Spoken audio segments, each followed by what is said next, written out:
Bonjour et bienvenue à Nantes. Nantes, préfecture de la région des Pays de la Loire et plus grande ville de l'Ouest avec ses quelques 300 000 habitants.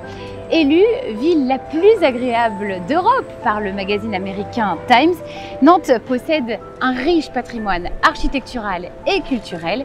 Je vous propose de vous emmener avec moi et de partir à la découverte de 4 lieux incontournables de cette métropole qui, vous le verrez, va vous étonner.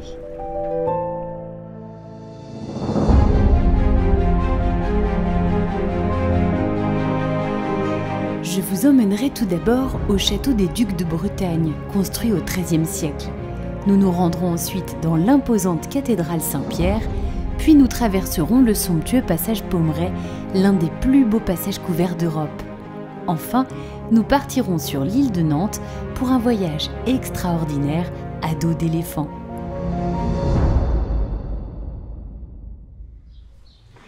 Implanté dans le cœur historique de Nantes, le château des Ducs de Bretagne est le monument phare du patrimoine urbain de la ville. Fondé au XIIIe siècle par les Ducs de Bretagne pour constituer une base défensive à Nantes, il fut la demeure de François II, puis de sa fille Anne de Bretagne, qui deviendra reine de France et scellera ainsi l'union entre la Bretagne et la France. Alors au fil de son histoire, le château a connu des usages variés.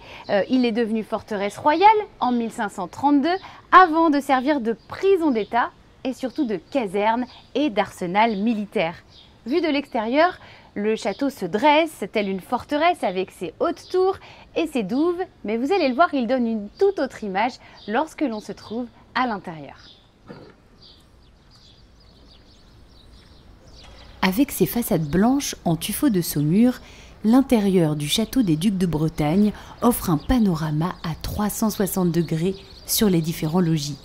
À l'origine, ils étaient destinés à la famille ducale et à l'administration du duché. Ce château fut ainsi conçu tant pour être un palais résidentiel qu'un ouvrage défensif. Classé monument historique, il est aujourd'hui la propriété de Nantes et accueille depuis 2007 le musée d'histoire de la ville. Situé à quelques pas seulement du château des Ducs de Bretagne que nous venons de quitter, voici la cathédrale Saint-Pierre et Saint-Paul dont la construction a débuté en 1434 pour se terminer 457 ans plus tard. Sa façade, que vous devinez derrière moi, est encadrée par 2 tours culminant à 63 mètres de hauteur. Elle possède aussi la particularité, et c'est très rare en France, d'avoir une chaire extérieure prévue pour prêcher aux foules assemblées sur cette place.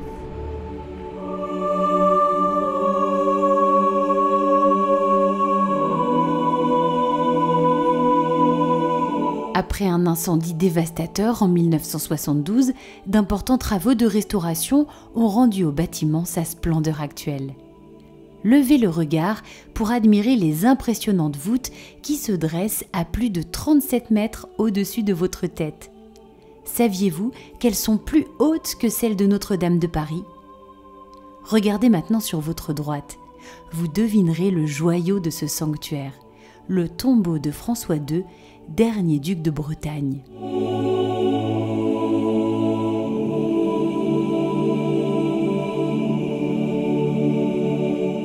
Ce tombeau, réalisé en 1502 et installé dans la cathédrale en 1817, est considéré comme un chef-d'œuvre de la sculpture de la Renaissance française.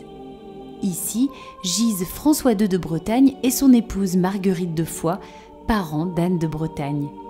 C'est la reine en personne qui a commandé ce monument pour honorer la mémoire de ses parents. Un tombeau de marbre décoré des 12 apôtres et de 4 femmes qui représentent la force, la prudence, la tempérance et la justice. Impossible de visiter Nantes sans faire un détour par le passage Pommeraye. Considéré comme l'un des plus beaux passages couverts d'Europe, il fait la fierté des Nantais depuis sa construction en 1843. Sa particularité, c'est d'être construit sur un terrain présentant une forte déclivité.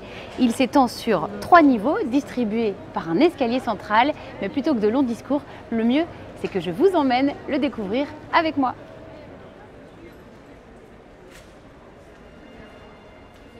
Le style du passage Pommerais étonne par sa décoration exubérante, mélange de néoclassicisme et d'éclectisme Louis-Philippe.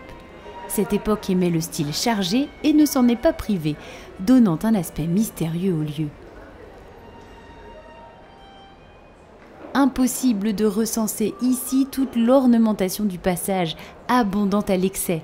Verrières, torchères, colonnettes, œil de bœuf, escalier monumental, des motifs cachés, tout concourt à faire du passage Pommerais peut-être le plus beau passage couvert d'Europe, par la profusion et la grâce des détails architecturaux et décoratifs. Un seul mot tout simple peut le résumer, magique.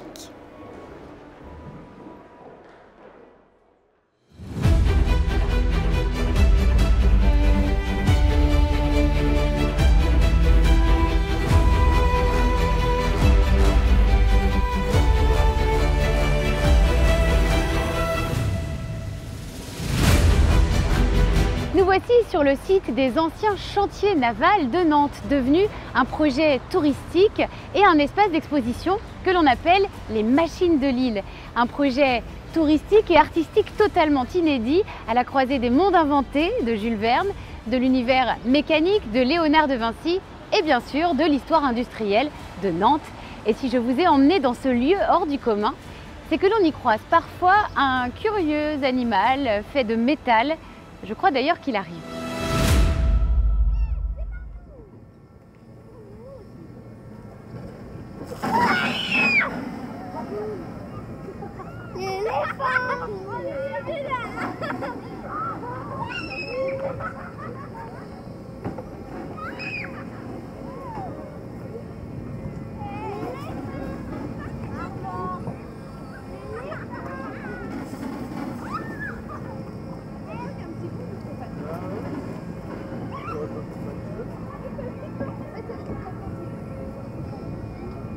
Voilà l'animal majestueux en promenade.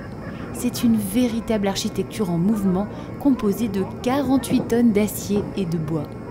Ce grand éléphant mesure 12 mètres de haut, 8 mètres de large et 21 mètres de long. Et on peut même monter sur son dos. Ça vous plairait d'y aller vous aussi? Alors c'est parti.